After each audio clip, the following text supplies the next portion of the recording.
sorry I'm a little bit sweaty right now. Just came from a run. It's been a while since I've gone running and trying to build up the stamina again. But today I don't want to talk about that. I want to talk about phone cameras and basically how they've progressed and what they still lack. If you're as old as I am, then your first experience with phones were probably those Nokia phones that were just indestructible. Phones have come a long way since then, especially when it comes to photography and how easy it is to break them now as well. I think phone manufacturers realized earlier on that people just like taking photos, and having a pocket camera built into their smartphone makes it that much easier to upsell newer models of the phone with upgrades to the camera. But there's a very specific reason why I think smartphones just aren't that good when it comes to landscape photography, and it might not be what you think it is. Let me share with you what I think. Now, the idea that I want to share is kind of centered around this notion that phone cameras will continue to progress, and there might come a day when the technology is just as good, where you don't have to worry about how small the sensor is in the phone camera, the dynamic range issues, the fixed focal length, and let's imagine that technology has progressed to a point where phone cameras are almost as good as current day cameras. But even then, I think there will still be a lot of people using full cameras for their landscape photography. And I don't even imagine that number will drop. That is to say, I don't think people will start switching over to using their smartphones from their full cameras. And I think the first reason comes down to the ability to control. You do have, I guess, some apps that will allow you to control the exposure in the smartphone, will allow you to adjust the shutter speed, allow you to adjust the aperture, etc. But with a full camera, you just have a lot more control coupled with the tactile feedback from all the different ways that you can actually manage that control. So for example, if you want to use your zoom lens, you have this motion of twisting the lens. This physical feedback makes you feel a lot more control of the device. And so when you have that control and you're able to generate and create good photos, when you're able to take what's out there in nature and create beautiful images out of that, you feel a sense of satisfaction. Now, that's not to say you won't feel that same sense of satisfaction if you use your phone camera, adjust the different dials using just the touchscreen and things like that. But as long as full cameras continue to progress even a little bit further than phone cameras along the way, even if the full cameras are just marginally better than the smartphone cameras, people will associate that control to a higher degree of satisfaction. And something else that I think holds phone cameras back is actually a pretty big advantage that we have to our phones, which is they are amazing at doing everything. They're basically the jack of all trades, meaning that when we use those same devices for landscape photography as well, we're so used to using our phones for pretty much everything. When it comes to landscape photography, efficiency and effectiveness has a different meaning. It's not how quickly you can necessarily take the photo. I think the pleasure in landscape photography definitely comes from the process of it.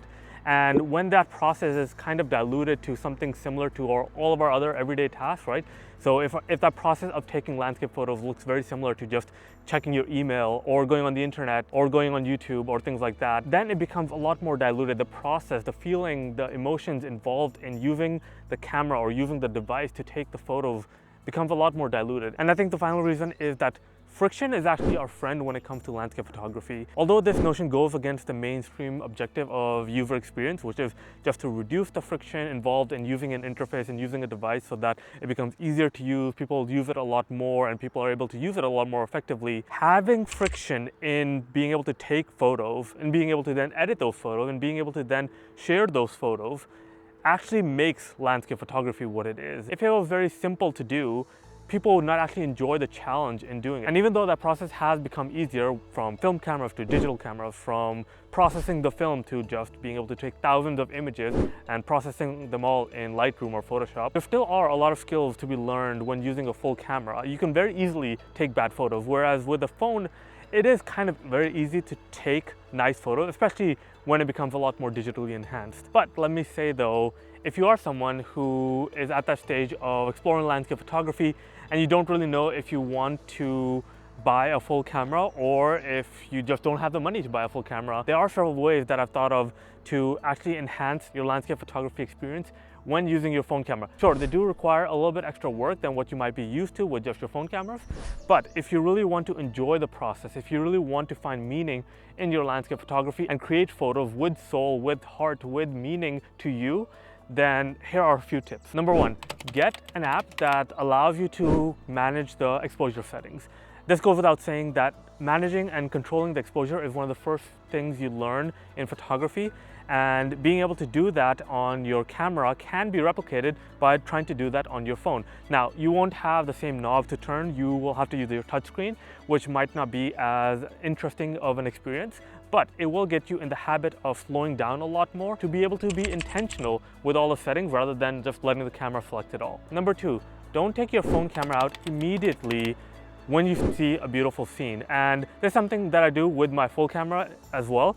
I actually use my phone camera to first look at the composition. But if you only have your phone camera, then don't take it out immediately. First, think about the location that you're actually viewing. Think about what angles you might want to look at. Try to picture the image in your head before you actually even take it. Look at where the light is landing. Think about what your subject will be. Think about how the viewer's gaze will move through the scene. Even if you have to hold up your hands to kind of frame the image, do that before you actually take out your phone. And I suggest doing that because you want to distance yourself from what you usually do with your phone, which is take it out to do anything immediately. Instead, slow down a little bit and think about what you're about to do before doing it. And that will help you distinguish your landscape photography from everything else that you do with your phone. And then following from that is move around a lot when you've finally taken out your phone camera. Don't just take the first shot that you see. Because the phone is just so much more versatile anyways, you can get angles that you might not be able to even get with a proper camera. And so move around, take a photo at eye level, but then don't be afraid to go all the way down. Don't be afraid to change the orientations, and that way you'll be able to determine what a better composition might be. The next item, I should have probably led with this, is shoot in RAW. Most phone cameras, if not already built in, will have an app that will allow you to shoot in RAW. And what we want to do with this is to prevent us from taking a photo and immediately being able to see the final result. We want to actually go through the process of editing those photos, of actually engaging with the photos and pulling and pushing as much as we can rather than letting the phone just digitally enhance it. Shoot in RAW, and so when you go back home, sync that RAW file with your computer so you're able to see that image on a bigger screen and then there be able to edit it instead of editing directly on your phone. Number 5, be very selective in taking photos. Phones just make it so easy to take photos, and so what we want to do is actually limit the amount of photos that we take, and this will force us to be more intentional with the photos we take. Imagine as if you were using a film camera where you have to make very good use of the limited amount of film that you have. That way the photos that you do take will have been because you have thought about them a lot more deeply, because you would have engaged a lot more with the landscape and put a lot more thought and heart into your photos. Number 6 is another idea to help you slow down and actually even get better shots is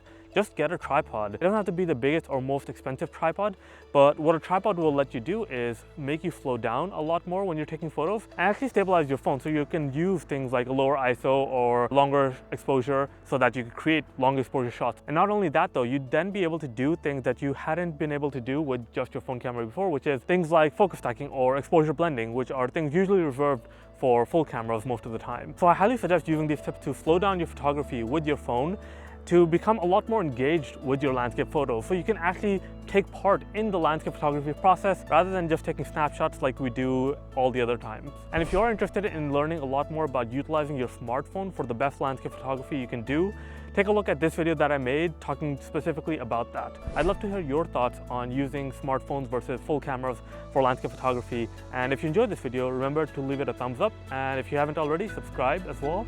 I'll see you next time. Thanks for watching. Bye.